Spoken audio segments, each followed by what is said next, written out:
A new disease. Eat with your mouth closed. And these eyes. Or those. It's all coming up on the Thanksgiving edition of the Use Your Head podcast.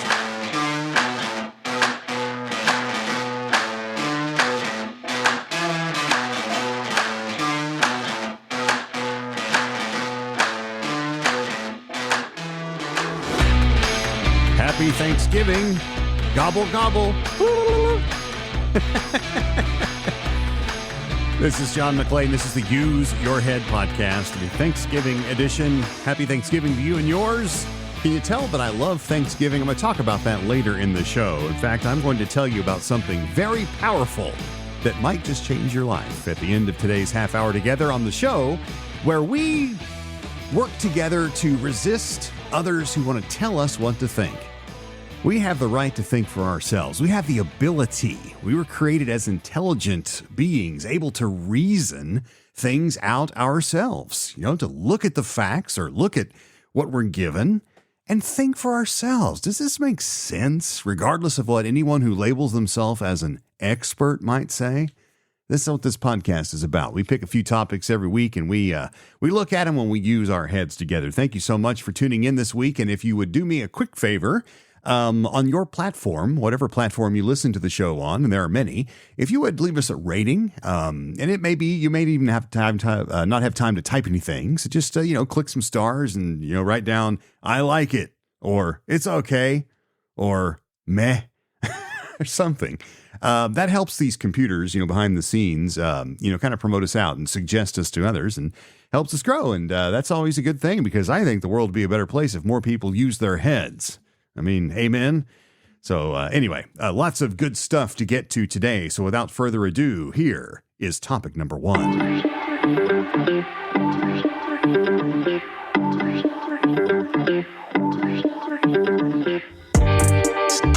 A new disease. It seems like we're always hearing about new diseases, whether it's the recent pandemic,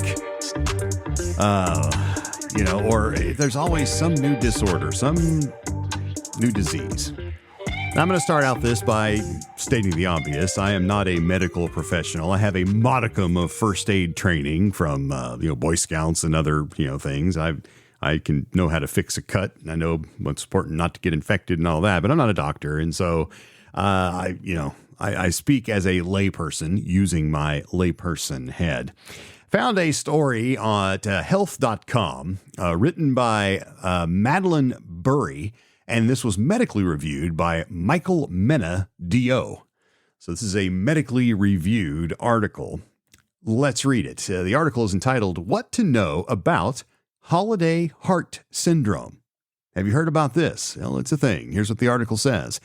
It's possible you could experience holiday heart syndrome during parties and family gatherings around the holiday season.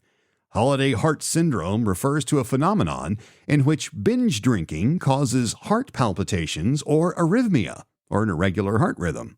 Binge drinking is 4 or more drinks within 2 hours for women, or 5 or more drinks for men. Atrial fibrillation, AFib, is a common type of arrhythmia that causes holiday heart syndrome. It causes the heart to beat irregularly, or too slowly, or too quickly. What is holiday heart syndrome? Well, the term holiday heart syndrome dates back to the 1970s. A healthcare provider coined it to describe the volume of otherwise healthy people showing up around holidays with arrhythmia after binge drinking. The phenomenon isn't restricted to festive occasions despite its name. Holiday heart syndrome could be common anytime an individual uses alcohol excessively, said Regina Drews, MD, founder and chief executive officer of Holistic Heart Centers. They told health.com. All right, we're going to stop right there and use our heads. All right, I said this was a new disease, and yes, the article does say, well, this term's been around from the 70s. I've never heard it. And since this is my show, it's new to me. So I should have probably said new to me disease. Holiday heart syndrome. All right. Here's something else. When I use my head, here's something else new. Self-discipline. All right, how about the idea of not being sloppy drunk during the holidays? I mean, is it that difficult? I mean, people always laugh about, what Jimmy Fallon had that song a few years ago, Drunk on Christmas, I'm going to drink all day because my family's coming over and they're insane. We laugh about stuff that, like that, yuck, yuck, yuck. But as it turns out, it's apparently not a joke. It actually happens. If that's you, if you have that family, how about some self-discipline? I mean, have we lost all sense of virtue? I don't understand this idea of binging. And I know that it's being promoted left and right. I mean, how many times do you turn on the TV and you hear a new binge-worthy show is coming on streaming service, or you're somebody at work says, "What are you going to do tonight?" "Oh, I'm going to binge on Yellowstone this weekend." Like binging is something good or cool or healthy? No, binging is bad. Binging on anything is bad. All right, binging is a lack of prudence. It's a lack of discipline. It's a lack of virtue. And I think the world has enough virtue lack right now. Anytime someone says they're going to binge on something, whether it's a TV show or if they're going to go out and get loaded, "Yeah, I'm going to binge on beer." It's pathetic. It's pathetic. It's not a way to live. And so now we have this holiday heart syndrome where people are showing up at the ER, with palpitations. "Well, how many martinis have you had?" "Well, I've had 6 in the past 2 hours. Can't imagine what might be wrong with my body." Here's the problem, though. And look, getting drunk during the holidays is nothing new. But what bothers me is now that we have a name for this, apparently we've had it since the 70s. Is this going to be some sort of condition now? Or oh no, you can't, you got to be nice to this person. They need special privileges and benefits because they have holiday heart syndrome. I don't know. Look, binging on anything is not cool. It is not good. It is not healthy. And I would argue it is no way to celebrate the holidays. I mean, have we forgotten what it's all about? What about peace on earth? Not instead of, 5th of brandy. I don't understand this whole idea. So anyway, binging bad. Maybe you, if you have some virtue and refuse to binge on booze this holiday, can avoid holiday heart syndrome and an embarrassing trip to the ER.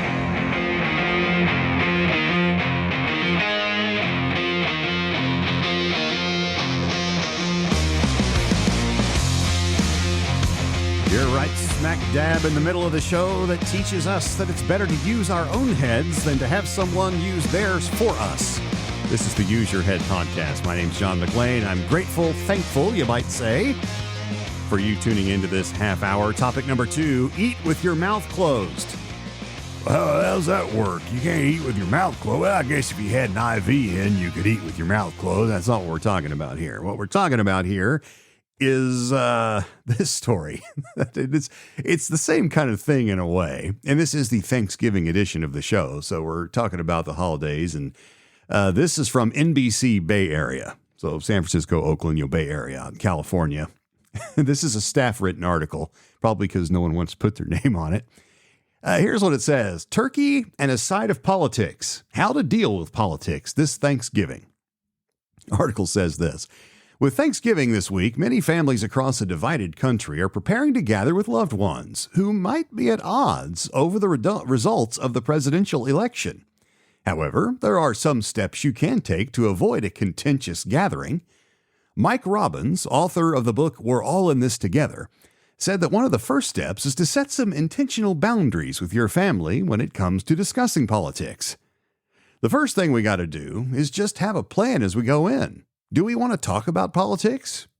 Do we not do it? We don't have to do it, Robbins said. This sets some intentions and boundaries to try and set it up so Thanksgiving can be as positive as possible for everybody. Regardless of where people land on the political spectrum, Roberts has seen that people are feeling nervous to gather with loved ones because of political tension. What can help with these feelings of anxiety is to be honest and authentic about these emotions to people on the other side of the political spectrum, Robbins said. Sometimes if we're just willing to listen, we can learn, said Robbins. End of article. All right, let's use our heads here.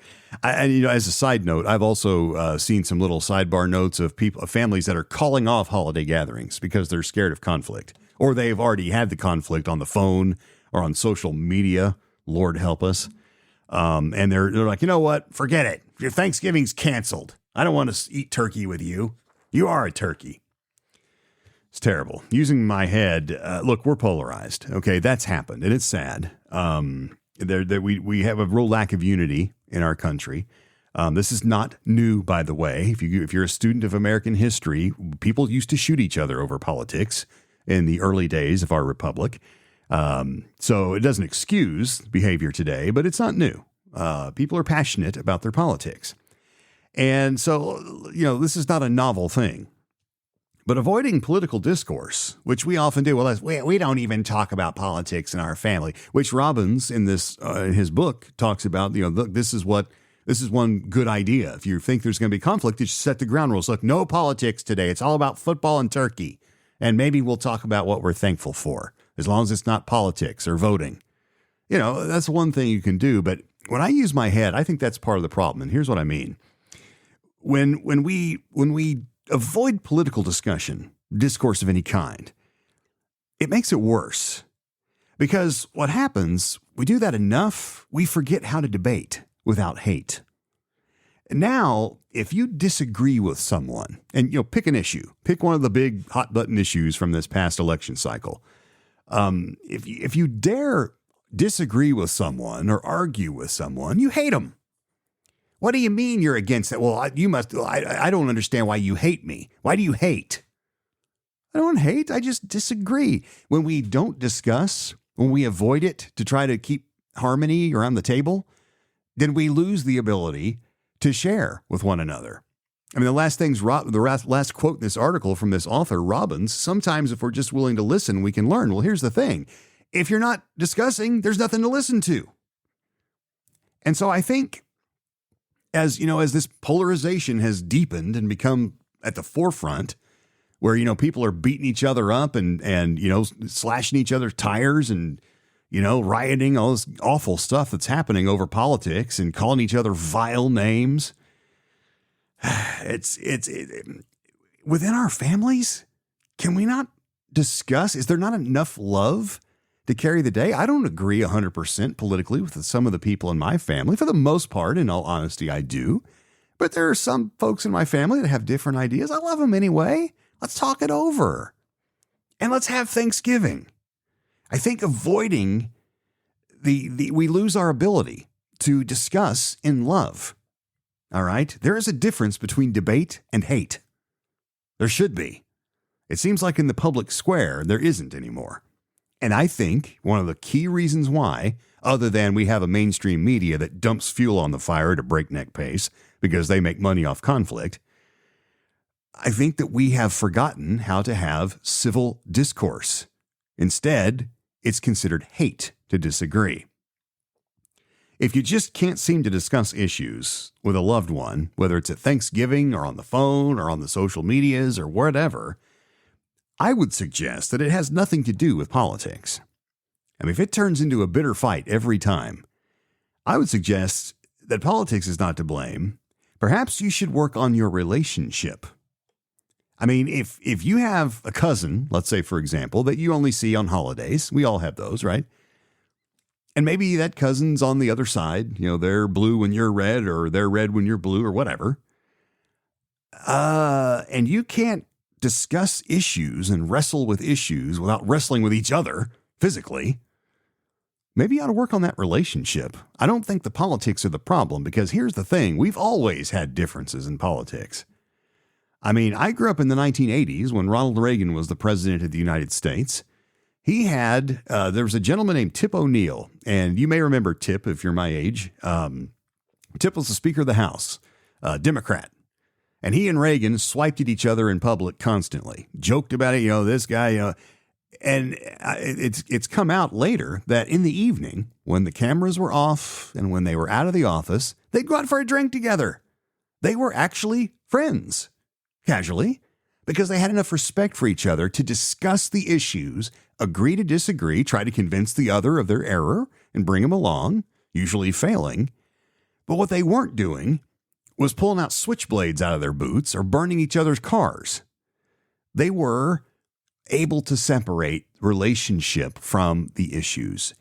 And when we don't discuss things and we don't honor the relationship with our loved ones and our friends, or even our neighbors, people that we see, and instead decide that, well, it's going to be violence then because they hate me, because they disagree with me, we got a problem. And now people are actually talking about not going to Thanksgiving because so-and-so voted for so-and-so, and that's not who I voted for. So to heck with them. This is bad. This is bad. Maybe a great way to spend the holidays, whether it's Thanksgiving or Christmas or Hanukkah or whatever, maybe the best way to spend it is to work on our relationships a little bit and try to separate those from the political opinions and choices that we make. That's what comes out when I use my head.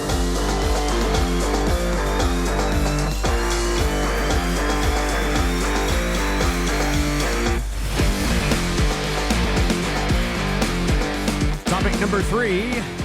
This one is from the El Weirdo file. These eyes. Or those. You remember that song from the Guess Who? These eyes. Great song. That's what made me think of this title. This is an article from futurism.com, and they're kind of known for kind of off-the-wall, out-there stories, which is kind of fun. It's fun to read stuff you don't see everywhere else, and so I stop by there periodically. And in their Neoscope column, I find this. This article, by the way, is written by Victor Tangeman. My eyes are... I'm having a hard time focusing. I've got floaters. Do you have those in your eyes? It's terrible. Hold on. Yeah, Victor Tangerman. And here's the title of the article. People are getting their eyeballs tattooed. And then he writes a subline under it. This is nuts. Yes, Victor, it is. Here's the article. I'm not making this up. An unusual cosmetic surgery procedure that involves permanently changing the color of your eyes using tattoos is soaring in popularity. As the Wall Street Journal reports, experts are warning that the procedure, called keratopigmentation or corneal tattooing, could leave lasting damage. Time out. Really? You're going to inject ink in some... Okay. Time in. The article continues. The procedure involves cutting a donut-like tunnel into the cornea of the eye. The surgeon then widens this tunnel and fills it with a special dye that immediately and permanently changes the color of the eye. Conventionally, the procedure has been used to correct a cosmetic disfigurement from an injury or disease, as The Guardian reports. For some patients, the procedure can reduce glare following corneal damage. Okay, time out. So reading that, what I see the author telling me is that this procedure was created as a medical thing. You've had an accident, we can use this, to help, fix an injury. Okay, so it's cool that they came up with this as a way to help people who have been wounded. Not created for cosmetic purposes. That's the note there. Article continues, time in. But as the Wall Street Journal reports, European doctors began injecting eyes for solely cosmetic reasons in the 2010s. I see it as an enhancement, New Jersey resident Jason Jimenez, who underwent the procedure, told the paper. People get their teeth done, they get implants and Botox. If it's something that can make you happier, make you look better, then why not? Time out. Jason, if risking your eyesight so that you can, quote, be happier with different color eyes, and that's enough of a reason to take that, I just don't understand people. All right, time in. The U.S. Food and Drug Administration has yet to approve keratopigmentation as a procedure in the United States, but that hasn't stopped surgeons from finding workarounds. Some are using lasers designed for vision correction off-label and buying dyes from companies overseas where they're certified, the Wall Street Journal reports. Wow, what could go wrong? Article goes on. Earlier this year, the American Academy of Ophthalmology, AAO, issued a public warning on the risks of eye color changing surgeries, including, quote, damage to the cornea that can lead to cloudiness and leakage of the dye into the eye, end quote. Other patients have reported an increased sensitivity to light, according to the Wall Street Journal. Hope it was worth it. Article continues, no surgery is free of risk. AAO clinical spokesperson Joanne Giacconi in a statement said at the time, with purely cosmetic surgeries on the eye, it's just not worth the risk when it comes to your good vision. Instead, patients seeking to change the color of their eyes should resort to the far less invasive options such as colored contact lenses, the AAO advises. End of article. All right, believe it or not, I did use my head on this. You wouldn't think you would need to, but I thought, well, it is a show, and I promised to do that. So I sat down and thought about this, and I came up with something. 4 words that I would like to shout from the tallest mountain if I had the ability to do it. Here they are. Stop mutilating your body. Why is it so hard for people to just love who they are? What is the need for constant change? Well, John, you don't understand what it's like. See, you don't understand what it's like to have a funny nose that's not, like the nose on the front of the fashion magazine. I've stood at that checkout counter. I've felt the shame. You don't understand what it's like. Or, it's hard to find a good woman, if you don't have the right kind of belly, you got to get that all sucked out, see, and you got to. Look, I've heard all that 1,000 times, and it's utter nonsense. When I use my head, I see that each of us were created as individuals. The fingerprint is a clue, okay? The fingerprint. And oh, by the way, the retina, speaking of the eye, is like a fingerprint. They scan retinas to identify people. Why is it that we just insist on changing that stuff? We're changing everything now, aren't we? We're changing bust size. We're changing our noses. There are people out there doing stuff to their tongues. I saw a woman with a forked tongue one time. Had her tongue surgically forked because she's in some kind of cult or something. We're changing our gender. Hello. Why is it so hard for people to just love who they are? Why is there a self-loathing? Yes, there's peer pressure out there. All right. And if you're in the fashion industry or a model and, I had to get my nose fixed for my career. Okay. You know what? Fine. I don't really understand that, but that's a reason. There's no reason to change the color of your eyes with a dangerous procedure using dye that was purchased off the street in some third world country, it sounds like, because the FDA has not approved this. And as our friend Jason is quoted in this article, well, but see, if it makes you feel happier, why not? Jason, get some therapy, please. All right. If you're unhappy and you think the source of that unhappiness is the color of your eyes, I would put a lot of money on the square on the table that says that this is not going to fix your happiness, Jason. That's not the source. Okay? Look deeper.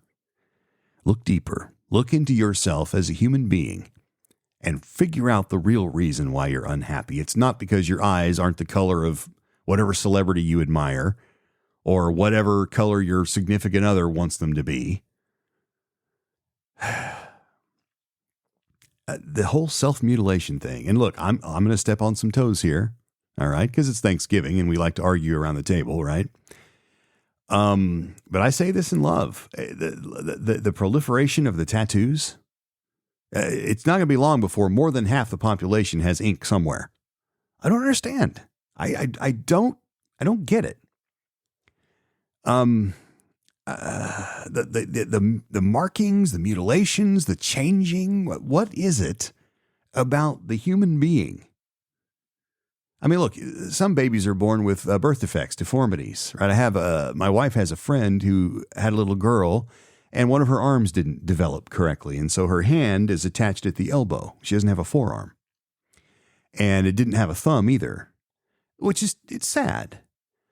But this little girl is giggly and smiling and staring up at her little mobile in her crib, and she's perfectly happy with who she is, warts and all. Now they're doing some surgeries on this precious little girl, and they're trying to, get that little hand where it'll be functional for her, and they can do some miraculous things in medicine right now. But my point is this little girl doesn't know that there's anything wrong with her because there isn't. She's beautiful as she is, and she is of value as she is. And if you are someone who doesn't believe that, I hope this Thanksgiving that I can convince you otherwise. All right. And I'm not conceited enough to think I have that kind of power. I'm just a fella. But I'm a fella who loves his fellow man. I love my neighbor. He who created me taught me to do that, commands it. Don't mutilate the great body you were given. It may not be perfect, but guess what? The person that you look at as perfect isn't either. All right? Be you. Be the best you can. And stop giving thousands of dollars to these people that are taking advantage of insecurities that have been fed into you by someone else that's been lying to you. Whether it's a magazine or it's some show on TV or some person you're dating that wants to change you into the perfect mate, that's all nonsense. You are of value just like you are. And why would you risk something like your vision? Have you ever sat back and thought about the miracle of the human eye? The colors, the three dimensions, the things that we can see? It's a miracle. Why would you risk that to change the color of your eyes? I just don't understand. When I use my head, that's it. Stop mutilating your body. Cut it out. There's no reason to do it. So please stop and just be who you are.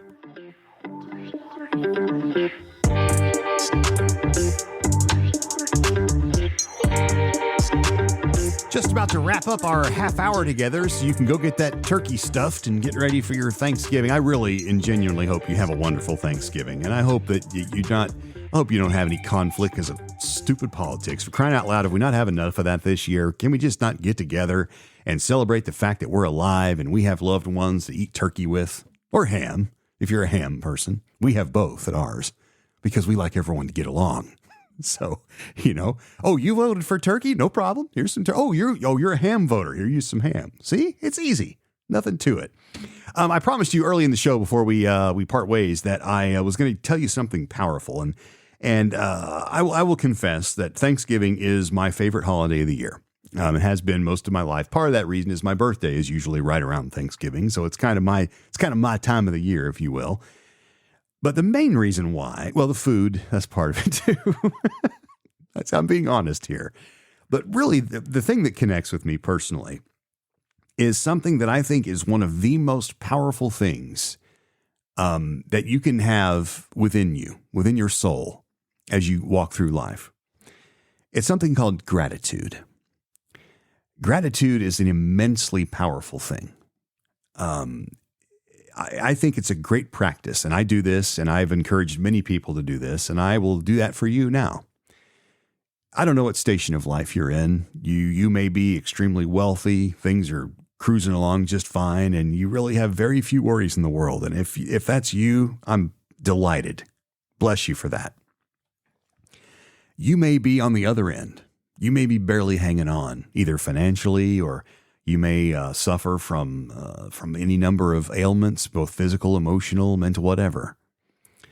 You may be very upset about politics. You may be genuinely terrified that you're in danger because of the results of elections. Whatever it is, I think it's a good practice to sit down and turn the tables on all those voices in your head and think about how much you have to be grateful for.